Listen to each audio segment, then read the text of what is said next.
prayer is one of those misunderstood things that we just don't seem to quite get right. You know, everything from, praying for wealth to praying very specifically to having as many people pray as you can at one time. All of these things have a little bit of spiritual truth, and then we kind of blow it out of proportion. We've talked about prayer in numbers before, and it's great to let people know what you're going through, what to pray about. But when we have the idea that God only answers prayer in numbers, well, that's where we get a little confused. As if I have a lot of friends, my prayers are going to be answered. If I don't have very many friends, well, I'm kind of out of luck. The other thing is praying for wealth. Saying God wants me to be wealthy. He wants me to have a lot of money. And so I'm going to pray for wealth. I'm going to pray for all this stuff that I want, which usually isn't good for us, and God knows that. And yeah. And then there's the third one. And the third one is, well, probably one of the biggest concerns to me. I see people abusing it all the time. And that is praying specifically. We joke around sometimes because my mom has this prayer list, and she writes down everything that we need during the week. Things for the food we're running out of, whatever it is, and it's her prayer pad. And she writes everything down, and she prays for them. And we always get everything on the list. Always get everything on the list. But sometimes when it comes in huge numbers. Like we needed a case, and she gets 10 cases. And so we're always laughing and saying, you need to pray more specifically.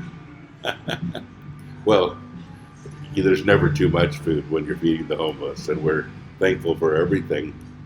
But this whole idea of praying specifically, and I've heard so many people give a sermon on that you need to tell God what color you want, when you're praying for things, what color you want, or specifically, Lord, I want you to heal this and this and this.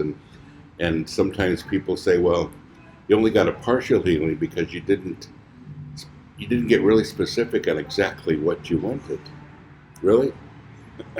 As if God's a genie? As if I even need to get specific at all? God knows my need much bigger than I do. Much bigger. He knows much more about me than I'll ever know. And He knows exactly what I need. And I'm going to tell Him specifically what to do? I don't think so. But you see, prayer is mostly about being specific in listening. I know what the specific needs are. God knows even more than me. When I share from my heart, He hears me.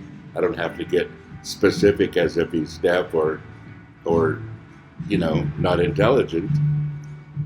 But I need to communicate with Him so I can hear Him. So I know what He's saying. So I know how to proceed. And that's a huge thing.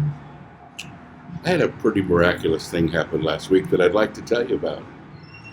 I've been having a lot of problems walking. And I have a hip that hasn't been doing very well. It's been going out. And last week I spent quite a few days in bed, just not even being able to walk, and with a lot of pain in my hip.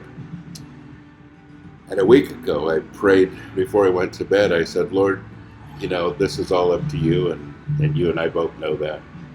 And I'm willing to do whatever you ask me to do. And if I'm going to lose mobility now, that's going to be a big deal for me, because I have a lot of things to do. But you're the one that orchestrates my steps. So, Lord, your will be done. But I'd sure love to have some healing on this, because I don't feel like we're finished here.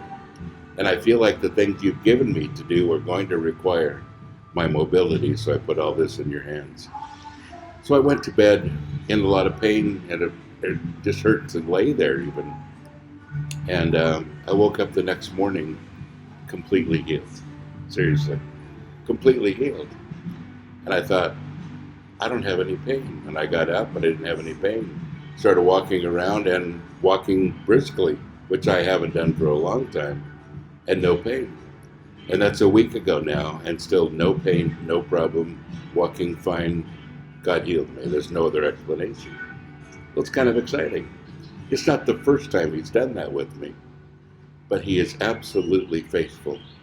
Now, I get excited for physical healings, but I get especially excited for spiritual ones. The ones that you have inside. When you're struggling with something or you're questioning something, whatever it is, and God brings us spiritual healing, those are the ones that I've learned to appreciate the most. Those are the ones that I pray for the most. And, there's still a lot of things I'd love to be healed from, but they don't matter to me as much as the stuff on the inside. My emotions, my spiritual life, all of those things are so important to me and have been so important, and they're the things that I appreciate the most. Well, I hope that little Prayer 101 lesson was good for you. And I'm happy, again, to be able to share every day with you here. So I hope that your prayer life is enriched because of it. And remember, prayer is mostly listening. So listen. God bless you. Have a great day.